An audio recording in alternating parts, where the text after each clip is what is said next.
The making of a Prime Minister. मुश्किलों का अंबार है, वही तो मेरे हौसलों की मीनार है। हिंदुस्तान में दो प्रधान दो निशान नहीं चलेंगे। अगर इतनी ताकत ये पाकिस्तान के खिलाफ लगा दे तो आतंकवाद आजाद हो गया। हम चुनौतियों से टकरा रहे हैं। सर्जिकल स्ट्राइक और एयर स्ट्राइक करके नए भारत के सामर्थ्य का संदेश भी दे दिया है। तुम उठो, तिरंगा लहरा दो। जननायक नरेंद्र मोदी के 20 वर्ष पुराने भाषणों पर आधारित एक बेहद लोकप्रिय कार्यक्रम। क्या कहते हैं नरेंद्र मोदी?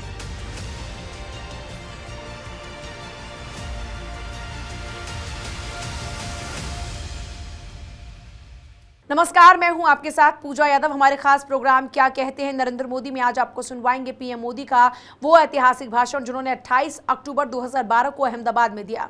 मोदी जी ने अपने भाषण में कहा कि अगर कोई चाहे तो दुनिया आसानी से बदली जा सकती है। आपकी नीयत साफ हो तो देश कभी नहीं डूब सकता, लेकिन कांग्रेस के न इरादे नेक हैं और न ही उनके पास साफ नीति।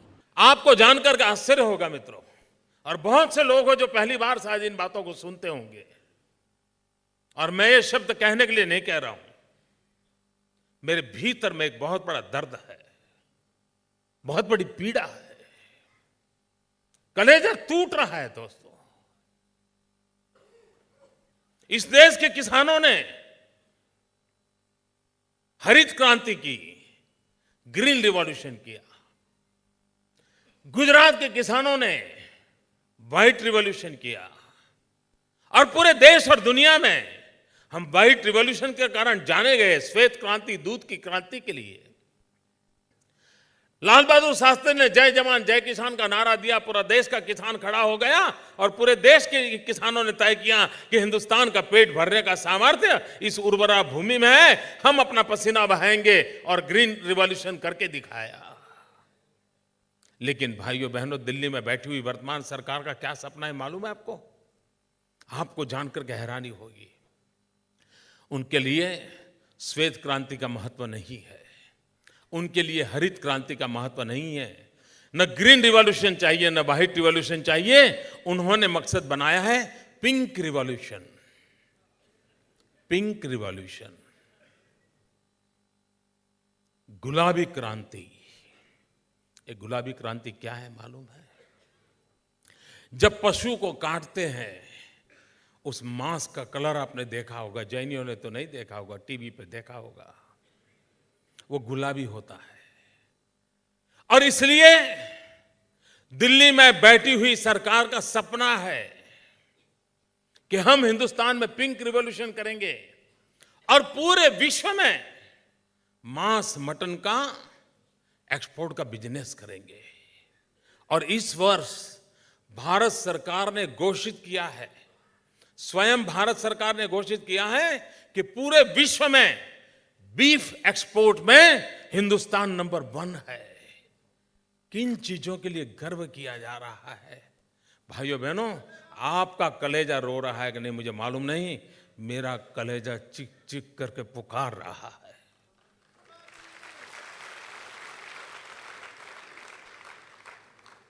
और आप कैसे चुप हैं, क्यों सह रहे हैं, मैं समझ नहीं पाता हूं दोस्तों। और इसके लिए क्या क्या योजनाएं बनी है? आपको आश्चर्य होगा, गुजरात का किसान कॉटन पैदा करता है। अगर हम कॉटन एक्सपोर्ट करते हैं तो भारत सरकार उस पर ड्यूटी लगाती है, लेकिन अगर आप मटन एक्सपोर्ट करते हैं तो भारत सरकार सब्सिडी देती है। ये मेरे देश की जड़ों से उखड़े हुए लोगों का मिजाज देखिए। भारत की जड़ों से जो उखड़ गए हैं, उन्होंने कॉटन एक्सपोर्ट पर ड्यूटी, मटन एक्सपोर्ट पर सब्सिडी। ये उनका खेल है। इतना ही नहीं, अगर आप लोहे के व्यापारी हो, या राजेश भाई बैठे हैं,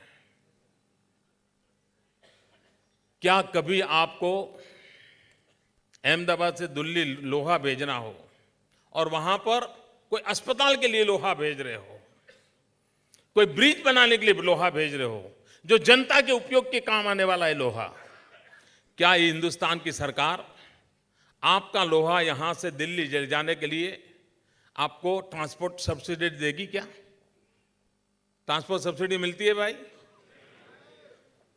आप मान लीजिए गरीबों के लिए किसी प्रदेश के अंदर चावल गेहूं बेचना चाहते हैं, क्या ट्रांसपोर्ट सब्सिडी हिंदुस्तान देता है क्या?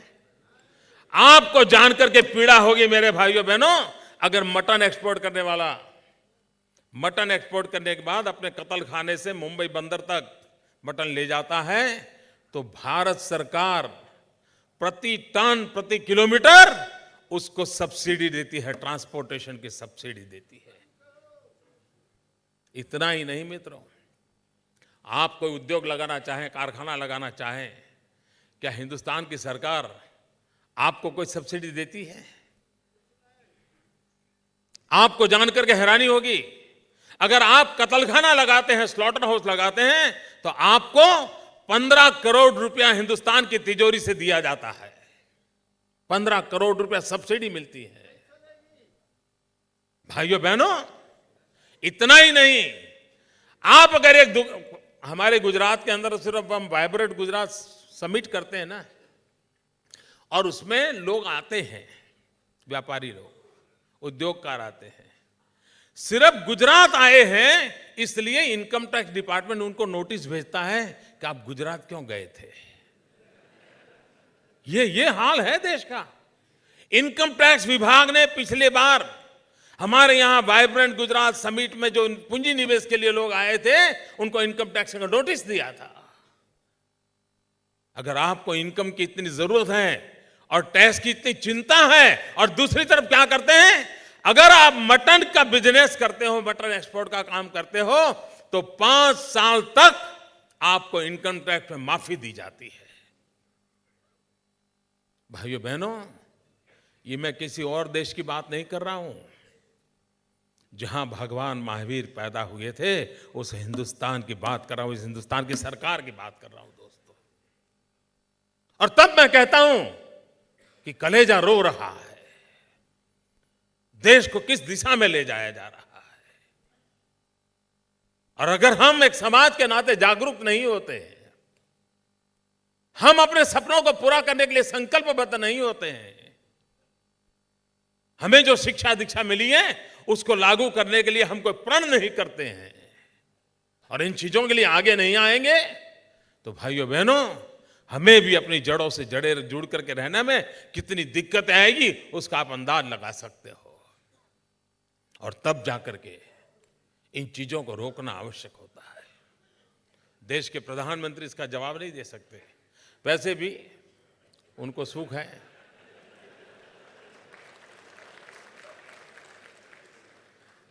जो बोलते ही नहीं है उनसे क्या जवाब मांगोगे।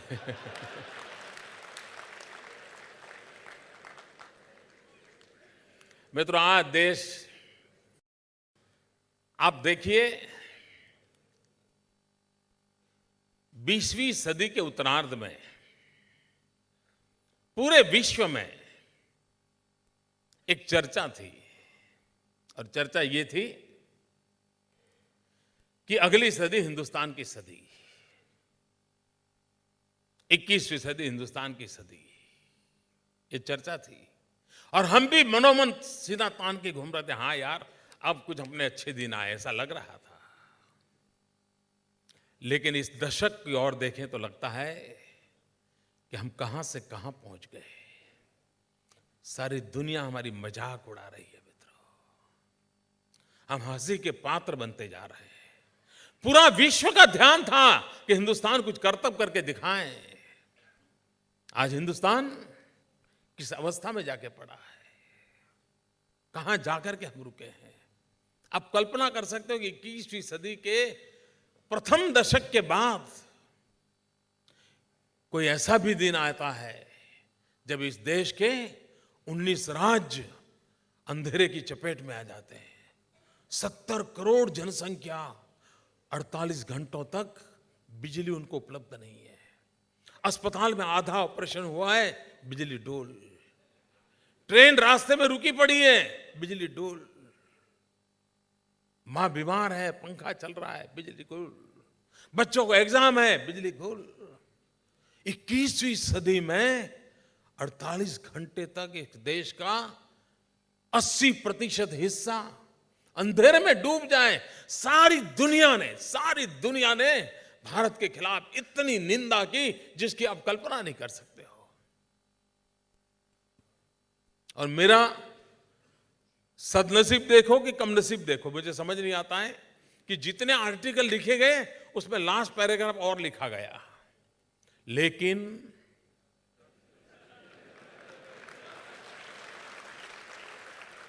समझ गए वो लेकिन क्या था?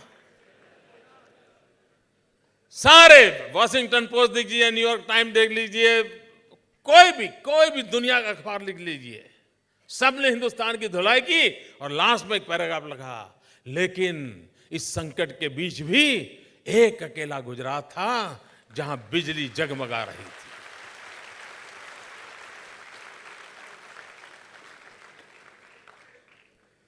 मित्रों, मुझे पीड़ा होती, मुझे इससे आनंद नहीं आता है। मेरे देश की इतनी बुराई हो 21वीं सदी के कालखंड में। भाइयों बहनों, हम भ्रष्टाचार कई प्रकार के सुने हैं, चोरी के हर प्रकार के हथकंडे सुने हैं। साइकिल चोरी सुनी है, मोटर कार चोरी सुनी है, किसी का मोबाइल फोन चोरी हो गया सुना है, किसी का लैपटॉप चोरी हो गया हो, किसी की कार चोरी हो गई हो, किसी का ट्रैक्टर चोरी हो गया हो, किसी के रुपये चोरी हो गए, गहने चोरी, सब सुना है। कोयला चोरी पहली बार सुना। यानी सब हमारा स्टैंडर्ड भी गिरता जा रहा है। स्टैंडर्ड चोरों का कुछ नहीं छोड़ा साहब, कुछ नहीं छोड़ा। कोयले की चोरी, आपके घर में भी कभी साहब कोयला तिजोरी में नहीं रखा गया होगा। यही बैंकिंग से साथ जुड़े होंगे, वो शायद लॉकर खोलना शुरू करेंगे, कोयला रखने का लॉकर।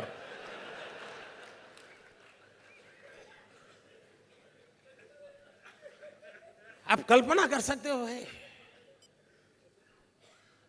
यानी देश किस तरफ से लूटा जा रहा है, देश को किस तरफ से बर्बाद किया जा रहा है। अब मैं सुखी हूं, मुझे किसके लिए लूटना है?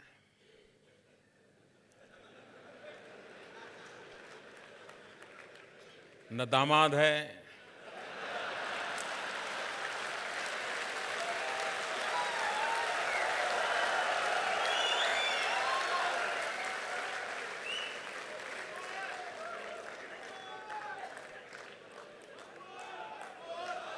भाइयों बहनें, आप भी दामादों से बच के रहिए।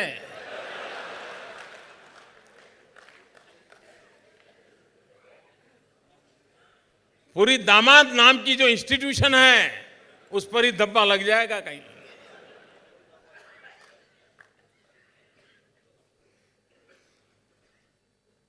क्या हाल करके रखा है दोस्तों देश का।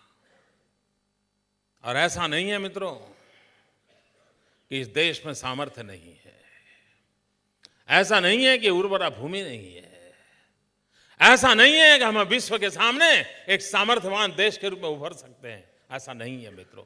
मैं गुजरात के मेरे 12 साल के अनुभव से बता सकता हूं, यही सरकारें, यही कानून, यही मुलाजिम, यही अफसर, यही फाइलें, उस सब के बावजूद भी दुनिया बदली जा सकती है। The making of a prime minister. मुश्किलों का अंबार है, वही तो मेरे हौसलों की मीनार है। हिंदुस्तान में 2 प्रधान 2 निशान नहीं चलेंगे। अगर इतनी ताकत ये पाकिस्तान के खिलाफ लगा दे तो आतंकवाद आसान हो गया। हम चुनौतियों से टकरा रहे हैं। सर्जिकल स्ट्राइक और एयर स्ट्राइक करके नए भारत के सामर्थ्य का संदेश भी दे दिया है। तुम उठो, तिरंगा लहरा दो।